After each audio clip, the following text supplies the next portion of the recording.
Is your stomach rumbling louder than your Uber Eats order is getting closer because of a pesky promo code error? Let's squash that bug right now. First, tap on the account icon, that little person silhouette in the bottom right-hand corner of your Uber Eats app. On the account screen, find and tap on the wallet option. This is where all your payment methods and, crucially, your promo codes live. Next, look for the promotions section on your wallet screen. Give it a tap.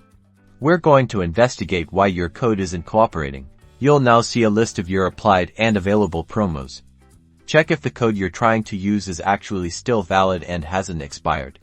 Some codes are also only valid for specific restaurants or have minimum order amounts, so tap on the code to see its details.